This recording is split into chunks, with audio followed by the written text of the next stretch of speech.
Minus பக்கங்கள். Hi friends, இது மாலிகாவின் கேளுங்க கதை கேளுங்க. மானஸ் எழுதிய கவிதை நீ வார்த்தைகள் நான். அத்தியாயம் 60. ரிதன்யாவின் எதிரில் வந்து அமர்ந்த அஞ்சலி குழப்பமாக அவளை பார்த்தாள். நீங்க என்றாள் தயக்கமாக. நான் ரிதன்யா என்று விட்டு அமைதியாக இருந்தாள் ரிதன்யா. வேறு ஏதேனும் சொல்வாள் என்று எதிர்பார்த்து அஞ்சலி பார்த்து கொண்டிருக்க, ரிதன்யாவோ எதுவும் பேசாமல் போகவே, நீங்க யாரு, எதுக்காக என்ன பார்க்கணும்னு சொன்னீங்க என்று கேட்டாள். நீங்க அஞ்சலி, ஆனந்தன் மாதவி உங்க அப்பா அம்மா. படிப்பு பிஎஸ்சி கம்ப்யூட்டர் சயின்ஸ். ஹஸ்பண்ட் பேரு கமலேஷ். இப்போ இருக்கிறது ஈரோட்டில். டீட்டெயில்ஸ் எல்லாம் கரெக்டா? திகைப்பாக ரிதன்யாவை பார்த்தாள் அஞ்சலி. எல்லாம் கரெக்டு தான். நான் நீங்க யாருன்னு கேட்டேன். அதுதான் சொல்ல வரேன் என்றவள். இவ்வளவு சொன்னேனே, ஒரே ஒரு விஷயத்தை மட்டும் சொல்லவே இல்லை பார்த்தீங்களா என்றாள் ரிதன்யா. என்ன என்பதை போல் பார்த்தாள் அஞ்சலி. அஸ்வினோட சிஸ்டர் அப்படின்னு நான் சொல்லவே இல்லை தானே. ஏன் தெரியுமா? அது நீங்க இல்லை, நான் தான் என்றாள். அவள் கூறியதும் மின்னல் கீற்றாய் ஒரு சிறு புன்னகை அஸ்வினின் இதழில் பூத்தது. புரியாமல் ரிதன்யாவை பார்த்தாள் அஞ்சலி.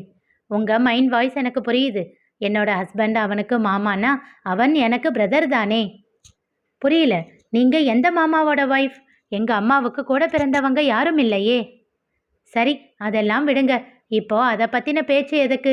நீங்க இத்தனை வருஷம் கழிச்சு எதுக்கு கோயம்புத்தூர் வந்திருக்கீங்கன்னு நான் தெரிஞ்சுக்கலாமா? அதை உங்ககிட்ட சொல்லணும்னு அவசியமும் இல்லை. நீங்க முதல்ல யாருன்னு தெளிவா சொல்லுங்க. நான் தான் சொன்னேனே, அஸ்வினோட சிஸ்டர். ஷட்டப் என்றாள் அஞ்சலி.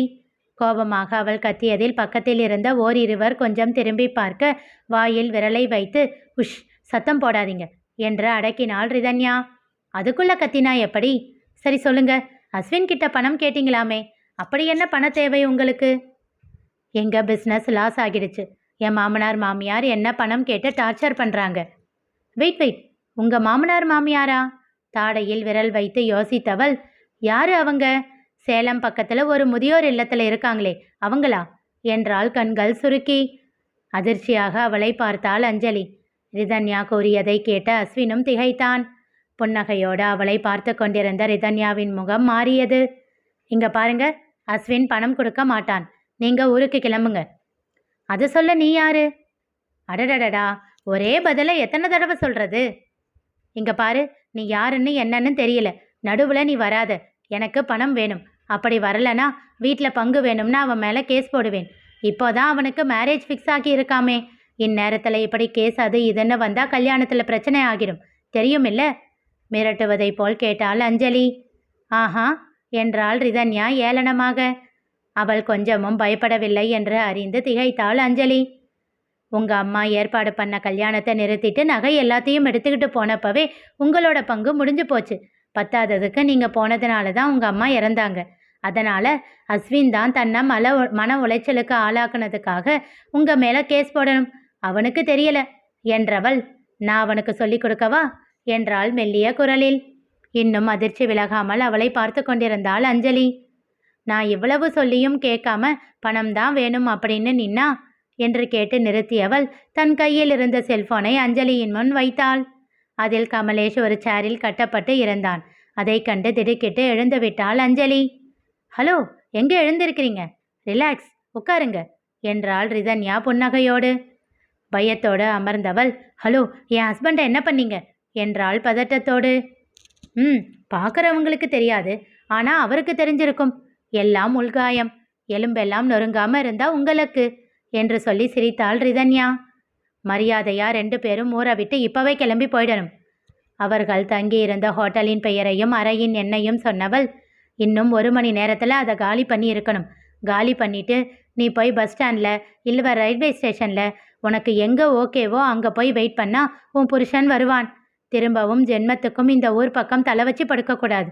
இன்னொரு தடவை அஸ்வினை பார்க்கக்கூடாது. மீறி நீ அவனை பார்த்தா அடுத்த நிமிஷம் உங்கள் 2 பேர் உயிரும் உங்ககிட்ட இருக்காது என்றாள் மிரட்டலாக. கதி கலங்கி போய் அமர்ந்திருந்தாள் அஞ்சலி. சிறிது நேரம் அமைதியாக இருந்த ரிதன்யா அவளை மீண்டும் கோபமாக பார்த்தாள். நாம போனதும் அம்மா இறந்துட்டாங்களே, 15 வயசு பையன் என்ன பண்ணான் அப்படின்னு ஒரு வார்த்தை இல்லை. அவன் எப்படி வளர்ந்தான் அப்படின்ற யோசனை இல்லை. இத்தனை நாள் எவ்வளவு கஷ்டப்பட்டானோ அப்படின்ற அக்கறை இல்லை. பணம் மட்டும் வேணும், அப்படிதானே? அவள் குரல் கர்ஜனையாக ஒலித்தது. பதில் சொல்ல முடியாமல் தடுமாறினாள் அஞ்சலி. இத்தனை நாள் அவனை வளர்த்தது யார் தெரியுமா? அவள் தெரியாது என்பதை போல் தலையசைக்க தன் போனை எடுத்து வீடியோ காலில் கோபியை அழைத்தாள். அதை அஞ்சலியின் முகத்துக்கு நேரே காட்டி, இவர் யாருன்னு ஞாபகம் இருக்கா என்று கேட்டாள். ஏளனமான புன்னகையோடு கேமராவின் வழியே அஞ்சலியை பார்த்த கோபி கூறினான், அது எப்படிம்மா ஞாபகம் இல்லாமல் போகும்? நான் ஃபோன் பண்ணி அசிங்கமாக பேசினதெல்லாம் ஞாபகம் இருக்கிறவங்களுக்கு என்ன ஞாபகம் இருக்காதா என்ன என்றான் கிண்டலாக. அவனை கண்டதுமே அதிர்ச்சியில் உறைந்து போனாள் அஞ்சலி. ஃபோனை தன் பக்கம் திருப்பினாள் ரிதன்யா. என்ன சொல்கிறாங்க மேடம்? ஊரை விட்டு போக ஒத்துக்கிட்டாங்களா? அச்சுவை டிஸ்டர்ப் பண்ண மாட்டேன்னு சொல்லிட்டாங்களா? இல்லைன்னா சொல்லு, அவள் புருஷனோட உயிரை மட்டும் விட்டு வைக்கிறேன் என்றான் கோபமாக தன் மீசையை முறுக்கி.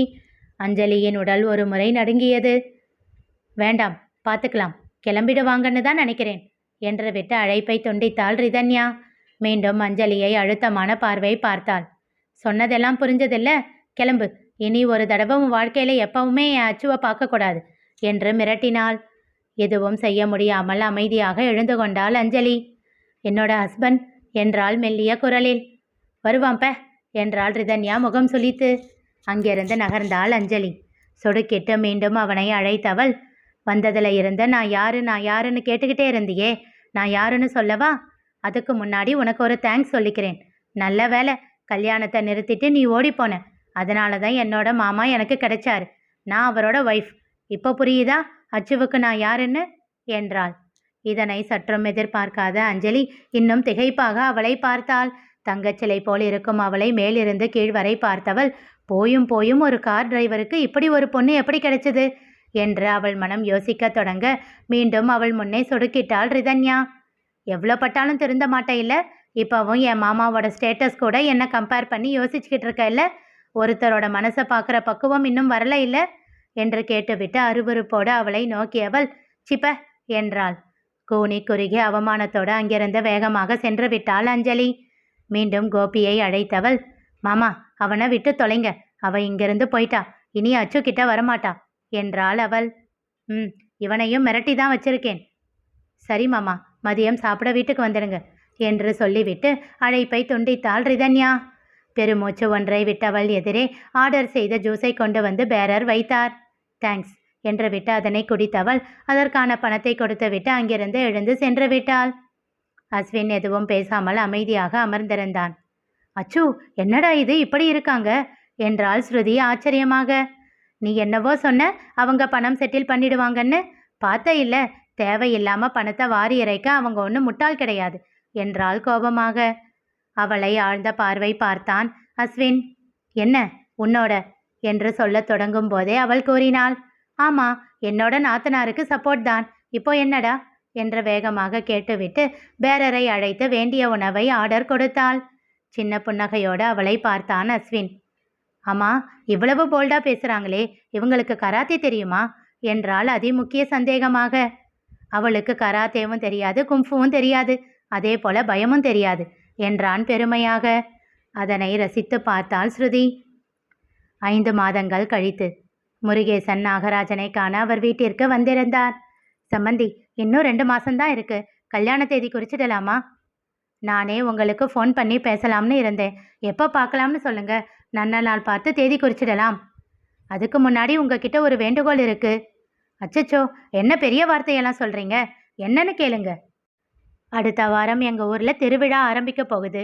ரொம்ப விசேஷமான திருவிழா. நீங்கள் எல்லாரும் குடும்பத்தோடு வந்து கலந்துக்கணும். நிச்சயதார்த்தம் மட்டும்தானே ஆகியிருக்கு, எப்படி ஸ்ருதியை கூட்டிகிட்டு வர்றது? நீங்கள் எந்த காலத்தில் இருக்கீங்க? இப்போ எல்லாம் பொண்ணுங்க மாப்பிள்ளை வீட்டை பார்த்து தான் கல்யாணத்துக்கே ஓகே சொல்கிறாங்க. ஏன், இந்த ஊர்லேயே என்னோட அண்ணன் பையனை என் மருமக மாப்பிள்ளை பார்க்க வந்த கதையெல்லாம் இருக்கு என்று சொல்லி உரக்க சிரித்தார். என்ன சொல்கிறீங்க? உங்களுக்கு அண்ணன் பையன் இந்த ஊரில் இருக்காரா? ஏன் நிச்சயதார்த்தத்துக்கு வரல? அவர் கேட்டதும் தான் தன்னை மீறி கூறிவிட்டது முருகேசனுக்கு புரிய சட்டென்று தடுமாறினார். அது சொந்த அண்ணன் பையன் இல்லை, ஒன்று விட்ட அண்ணன் பையன்தான், கல்யாணத்துக்கு வருவாங்க என்று சமாளித்தார். சிறிது நேரம் பேசிவிட்டு அவர் கிளம்பினார். திருவிழாவிற்கு வருவதை பற்றி யோசித்து சொல்வதாக கூறி அவரை அனுப்பி வைத்தார் நாகராஜன். அவர் சென்றதும் ஷியாமை அழைத்தார். என்னப்பா?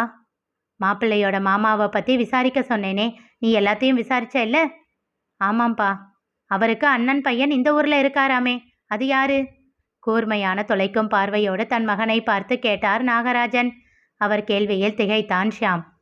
இனி நிகழப்போவது என்ன தெரிந்து கொள்ள தொடர்ந்து கேளுங்க. கதை கேளுங்க. மீண்டும் சந்திப்போம்.